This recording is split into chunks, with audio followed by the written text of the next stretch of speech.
Morning, Colin. Good morning, Sight and Prove. Chef Colin here. And today I'm going to be doing a quick demo on how to make chicken tikka masala. Chicken tikka masala, everyone's favorite. That's definitely a fan favorite around here. So I've had some requests for recipes, so I figured I'd just show you.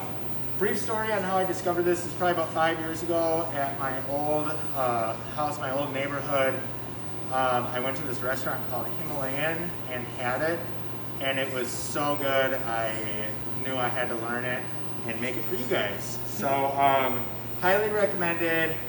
Hope it's still there. I haven't checked in a while, but Himalayan restaurant in South Minneapolis. So Alrighty. we'll start off. I'm not going to get too into technique, but I'm just going to briefly show you Approximately how many, sorry to interrupt, how many ingredients?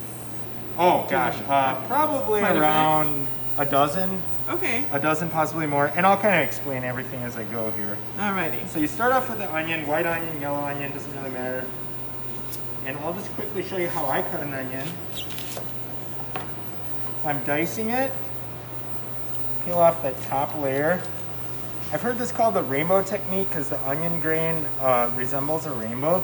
And what you want to do is go with the contour of the onion as you cut, but still keep it connected at the end. And then as you get further down the onion, you start to go the other direction. So when you're done, you have all these cuts, then you go back through and you get a nice little dice. Okay. Well, I think you just taught me how to properly dice an onion. Okay. So we'll put this in a hot pan and just have a little olive oil in there. Okay, so just a tiny bit of oil in there. You want a really hot pan. Okay. Okay, so then I have some green onions and cilantro. And I'm not trying to do anything too fancy here because I'm going to blend all this. So I'm just going to do a rough chop. Okay. So what would you say would be the serving size for like the amount that you're doing?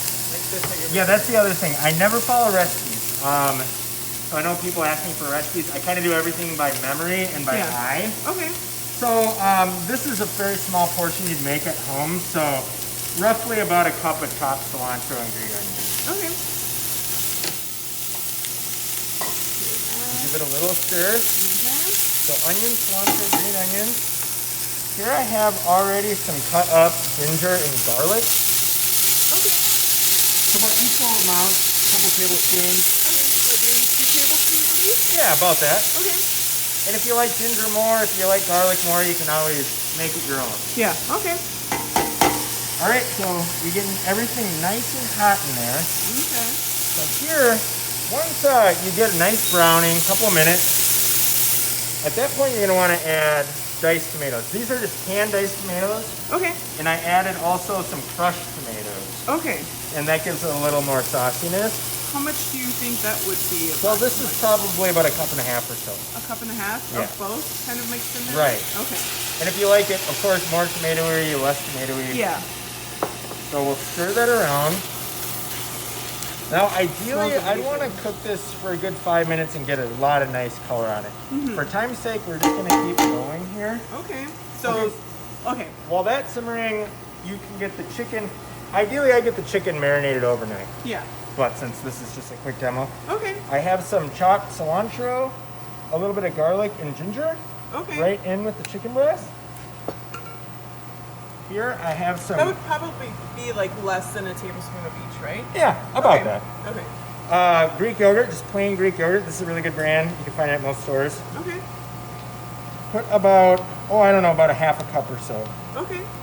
And then fresh lime. In this case, I'm just going to use this really good key lime juice. All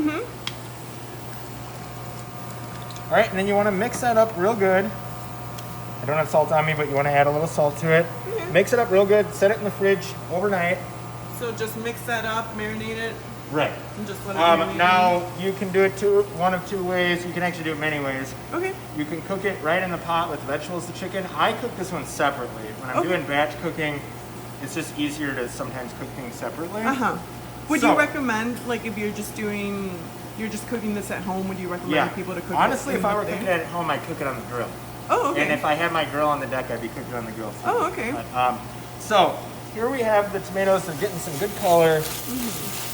I like to add some of this chili garlic sauce to mine. Okay, and then that's this one right And here, yep, right? that's that sauce. So, It's basically an unblended sriracha. Okay. Same brand. Alrighty. All right, so I like mine pretty hot. Stir that in. All right, now I have some toasted cumin seeds. Okay. I toasted these earlier this morning. They Okay. just give it a nice nutty flavor when you toast them a bit. Okay. Add that in there.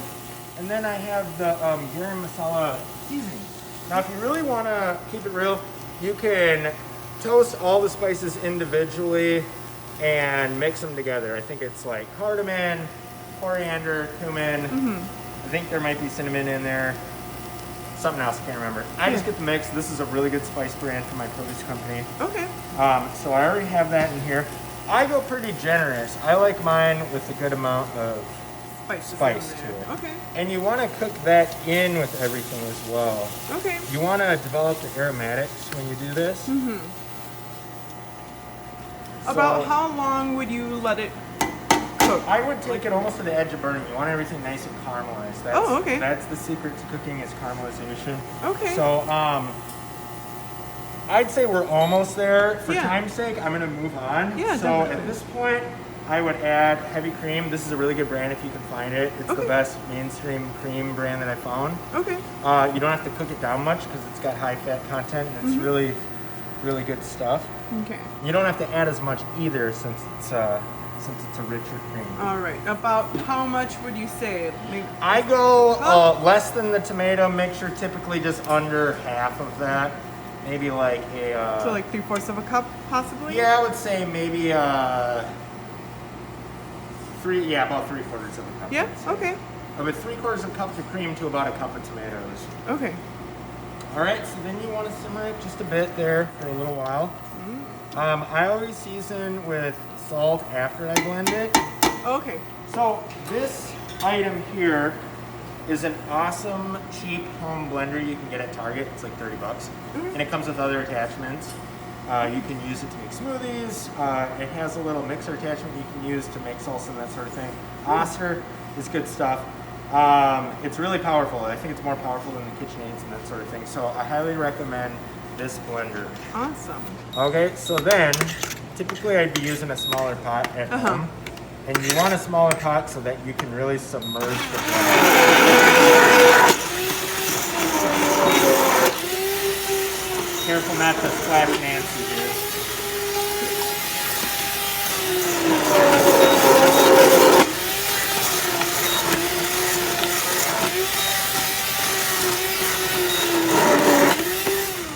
Alright, so you can start to see it coming together. That's still a little chunky. Okay. Now, the chicken I had marinated and I roasted off. Typically I grill it if I wanted to get some more color on it. But I roasted it off and it leaves this nice crust. All the yogurt evaporates and reduces down. So that at that point you can add the chicken into it. All right.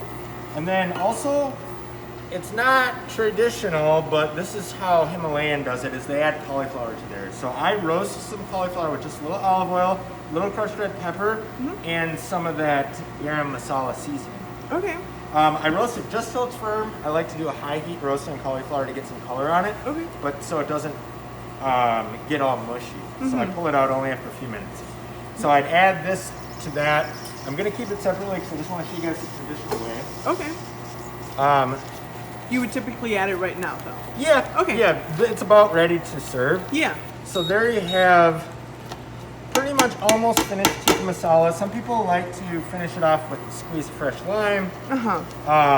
Here, with the magic of Sight and Proof here, we already have one cooked. I already have some steamed rice here. Typically you use basmati rice. I use it at home. When I'm cooking in bulk, I use a really good long grain product. Okay. So at this point, you want to get a good scoop of the hot rice. I like to use a pasta bowl like this. Just kind of holds everything better. Yeah.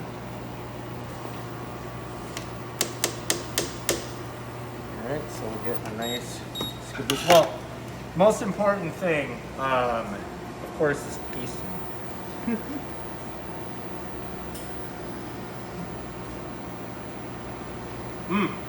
I don't really think it needs too much salt. Okay. because I had seasoned up the cauliflower and the chicken. Yeah.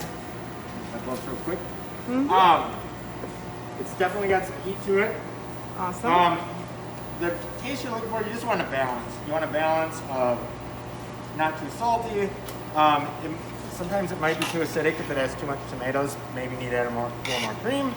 Okay. Sometimes it might be too rich if you add too much cream. So you're kind of going for that orangey red sort of look. Okay. So at this point, I'll get a nice spoonful of it. Put it right over the rice. Smells Now, amazing. I also pre-toasted some flatbread. You can find these just about any grocery store. I get the Stone Fire brand. Mm-hmm. And basically all I do is combine olive oil, garlic, and chopped cilantro. Okay. Brush it on, and I toast it in my toaster oven over there. You can do the same thing in a normal oven, like on a broil setting. You just have to watch it. And this is a must-have with Tikka. You gotta, I just put it right around the bowl like that. Yeah. And it's a nice little dipper. Okay, and then if you're trying to impress, you want to do a little garnish. I have some cut green onions here. Put some of those on. Some more chopped cilantro. I've even seen it served with a little dollop of Greek yogurt on the top. On top. If you like it extra hot, you can put a little more of that chili garlic sauce on there. Looks amazing, Colin. A squeeze of fresh lime. Maybe a few toasted cumin seeds. Wow. There you go. Homemade. There you have it.